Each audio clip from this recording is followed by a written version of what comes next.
Hello everybody and welcome to another amazing video of DIY investing. For today's video, we're going to be mapping out 3 altcoins that I think are going to see some of the most growth inside of their ecosystems. And when this growth takes off, we're going to be seeing a lot of upside potential playing out. There is a huge problem inside of the crypto economy right now where Ethereum is slow, Bitcoin is slow, they get expensive, and there's only a few projects that are actively looking to solve these issues. For today's video, I'm going to be sharing with you guys 3 of the cryptos I think are actively solving the problem, 3 that are going to be seeing some of the biggest upside, and when these take off, we're going to make a lot of profit in the process. Thank you guys so much for tuning in, and with that being said, let's jump right into this amazing video today.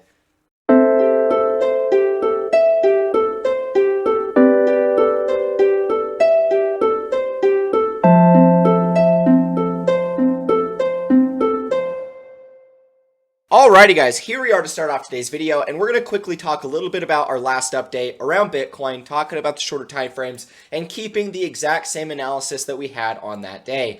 Now, in that video, we were right here, just hitting that mid-range, and I was talking about how if we rejected right here, and we made a lower low back below this main support, then most likely we're going to end up seeing continuation of the downside. And this was the red outline that I drew, and as you guys can see, we pretty much followed it perfectly. We ended up selling below support, and now we're currently coming back up and retesting it as resistance. So, as it stands, there's only a couple scenarios.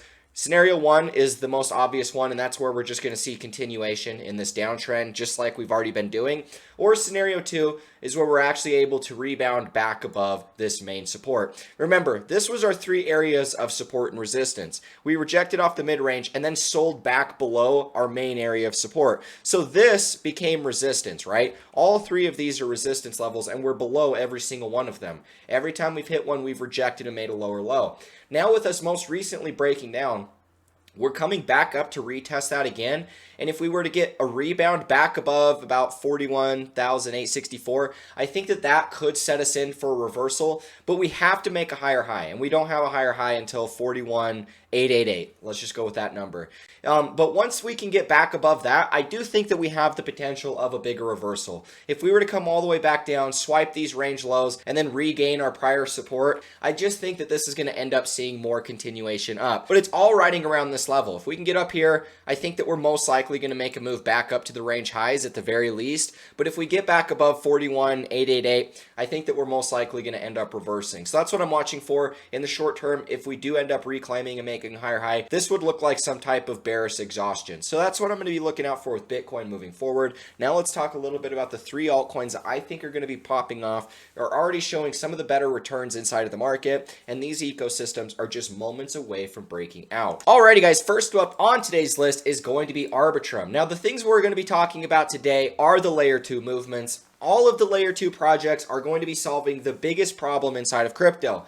If you guys ever use Ethereum, or if you were here using Ethereum in the last cycle, even just to use a basic swap platform like Uniswap, SushiSwap, or anything like that, it would cost you anywhere from $50 to $100 to even $200+ just to send the transaction and the gas fee. So we know that come peak bull run, Ethereum is going to be unusable. It's going to be slow. It's going to be congested. There's going to be a high amount of fees to even participate in the network. And so most people are not going to be able to participate. We have to expect that the one thing that is going to benefit because of the slow, congested network of Ethereum is going to be the layer 2s, because the whole purpose of layer 2s is to take the money out of Ethereum and bridge it into another chain so that you can move it out of Ethereum, you can unclog the network, then you can get faster and more scalable transactions. Currently, I think the fee for Arbitrum is like 50 cents, so it's super minimal. You don't have to worry about anything, whereas just the other day, I spent $50 on one gas transaction on Ethereum. We're not even in the peak bull run. If we're talking if ETH is over $10,000 in this next cycle, we're going to be looking at ETH gas fees being hundreds of dollars a piece, maybe even in the thousands of dollars. And I can promise you guys right now that that is going to be where we see all of that money coming into these layer 2s. We've already seen Arbitrum kind of be the first mover. It's kind of led the market, so to speak, and I do think that's going to continue to happen from here. So far, we've successfully broken out of all descending resistance. We've successfully made a higher high to start this new trend, and we're just seeing a little bit of consolidation right now. I think that because of the fact we flipped this descending resistance and our horizontal resistance as new support, I think that we're about to start that next leg up, and we'll be making the leg up to those prior all-time highs. What we're looking at with Arbitrum, anytime you see a new token get added to an exchange and you see these big listing pumps followed by these massive corrections, this is one of the patterns I've personally been able to make a lot of money on trading. And even though I'm not personally buying Arbitrum, I'm just holding what I got in the airdrop, I don't think it's a bad time to hold this or a bad opportunity to hold it. The only downside with holding Arbitrum token itself is the fact that it is an airdrop token. So there is a big amount of the supply that's being given out to certain projects. If they just up and decided to dump everything, then, you know, that could cause some short-term volatility. But for the most part, I don't think that Arbitrum, just because it's an airdrop token, means that it's going to have any sort of negative, you know, price appreciation because of it. I think that this is going to be one to hold long term. The main thing is when we're looking at Arbitrum, as we're seeing the Arbitrum token reversing, this is a sign that the rest of the Arbitrum ecosystem is going to be doing the exact same thing. So if both of these are reversing here, we should be looking at maybe not so much just the Arbitrum token. We should be looking into some of those better tokens in the ecosystem. Look at the projects that are getting the grants, that are getting these airdrops of the tokens of Arbitrum. They're literally getting thousands of these tokens. A lot of them are using it back inside of their liquidity pools. A lot of them are putting it back in their protocols to be able to earn more yield. And so realistically, it's only benefited the ecosystem from here. And so I don't see a lot of people necessarily selling the tokens. It's just the fact that they're being used more in the ecosystem and actually bolstering even more value because of that. So what we're going to be watching for is this final reversal. I just think that we're consolidating right on top of this support before we start that next leg up into new all-time highs. This is kind of that last area of demand before we start to make that move into price discovery, in my opinion. Now, the next one on today's video is going to be Optimism. Now, Optimism has been right there with Arbitrum, except they've actually had a token for a little bit longer than Arbitrum. And so, as it stands, this one's kind of led and outperformed the Arbitrum token, but I don't think that this is going to outperform the Arbitrum ecosystem. I think Arbitrum will be bigger than Optimism, but Optimism is the next best competitor when we're comparing the two. When we're talking about what layer 2 is going to be the biggest, you have Arbitrum and you have Optimism. Outside of that, it's kind of a toss-up, but these two have, you know, pretty much cemented themselves as being those leaders. Now, we've done everything the Arbitrum, the token, has done. We've broken out from all descending resistance of this correction, and we also broke out of this little double bottom formation, and we're currently sitting on top of support after that breakout. So when we're looking at Arbitrum, Arbitrum just did the same thing. It's just kind of consolidating down here, whereas when we're looking at Optimism, we're currently just retesting that prior high as support, and I think that all this is a big support and resistance flip before we start that next leg up to the top of this lower high, basically being $2.48. Regardless, I still think that this one's going into a new all-time high. All this is the first little up. All this is the first impulses before a much bigger parabolic move comes in. And I kind of think that the way that these charts are developing, the way the Arbitrum looks, I've seen this exact setup being Arbitrum play out, you know, a number of times, and I've made a lot of profit off of it. When you have the listing pump and the big correction, you buy the first breakout after that correction, and then just holding that, sometimes those first cycles end up being some of the most profitable. In fact, what it actually reminds me of, if we come over here and look at Uniswap, the token, it kind of did this exact same setup in its last cycle. And this is a classic airdrop pattern where they get added to exchanges, they make their listing pump, then they have this big correction back down. You know, some of them fully retrace, some of them make a higher high. Uniswap made a higher high. And it's right here, this first breakout and the first higher high, as we're just consolidating, that takes us into the new cycle. Now, Uniswap didn't have that big of a cycle, but I mean, from that level, it was still probably a 20x. Okay, so not a 20x, but still almost a 12x. That's still a really solid return for an airdrop token. I remember I got my free airdrop of Uniswap, and it peaked at over $25,000 at the top. So, I mean, it was still a lot of money to just be given for free. I mean, that would change a lot of your guys' lives. So, all I'm looking at right now is the same setup, just this listing pump, the breakdown, and then once we finally clear the descending resistance, that's the same point where Uniswap started that next cycle. So I honestly think that they're both going to be playing out in a similar sort of way. We're just kind of awaiting that final breakout. Now, looking at Optimism, they're both the same. Nothing has really changed here. The only difference is Optimism is leading a little bit, and it has already broken out and made a higher high. I think that this one's going to get that next leg up, and we should start to see Arbitrum kind of follow along behind it. I do think that if we're comparing tokens, I think that the OP token will outperform the value of Arbitrum, but I think the ecosystem of Arbitrum will outperform the value of Optimism. When we compare the TVL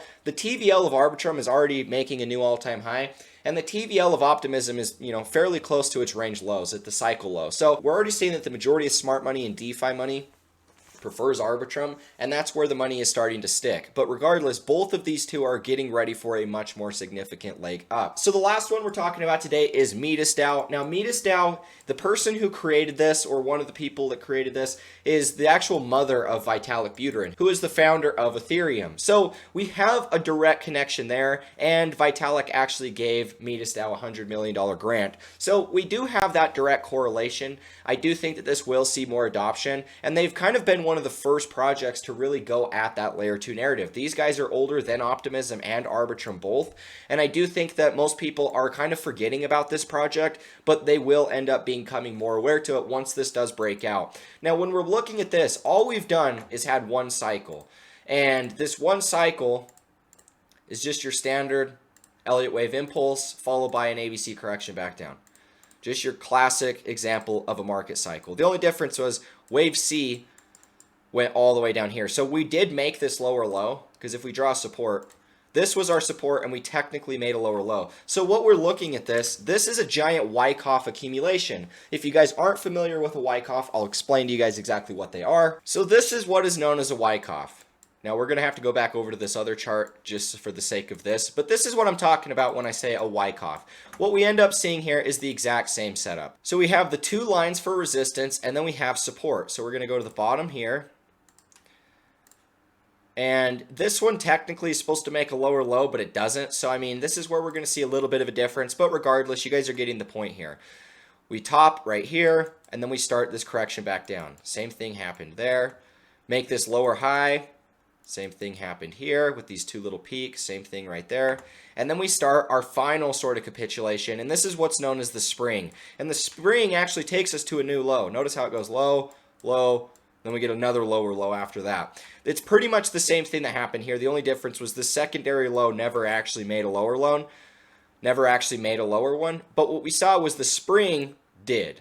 This capitulated, it made a new low, it went for a lower low, and this was kind of the last shakeout of that cycle. Now, if you guys notice, what happens next?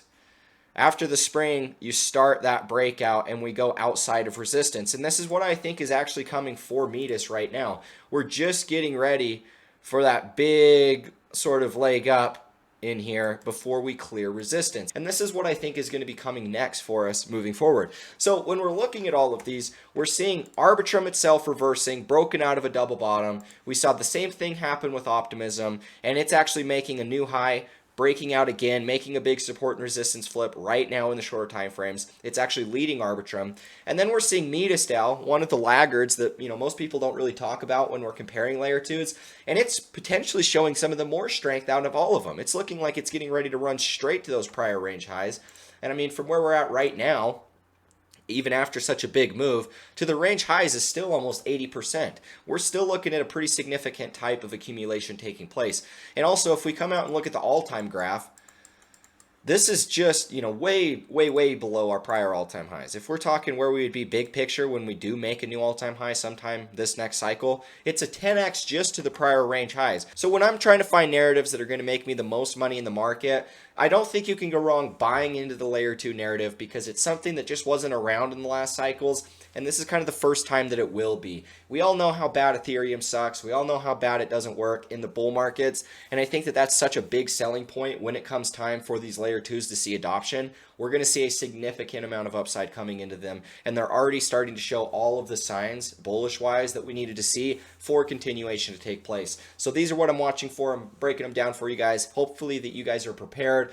I know a lot of you guys actually hold some of these, so I'd like to hear what your guys' thoughts, comments, and concerns are. Drop them in the comments below. With that being said, thank you all so much for tuning in. If you guys did find value, leave a like, comment, and subscribe. Hit the notification bell so you don't miss out on any of these videos. If you guys do want to see how I'm investing, where we took signals for every single one of these projects, talking about the airdrop of Arbitrum way before I ever covered it on YouTube, you guys got to join the VIP on my Discord server, and the way you guys join that is by signing up on my website, link below. one-time payment, lifetime access. You guys are always going to have access to anything I'm doing in the market. So if you guys do want to be able to follow along with these trades moving forward from here, you got to join. Check it out. Links in the description. And with that being said, I'll catch you guys in the next one. As always, peace out.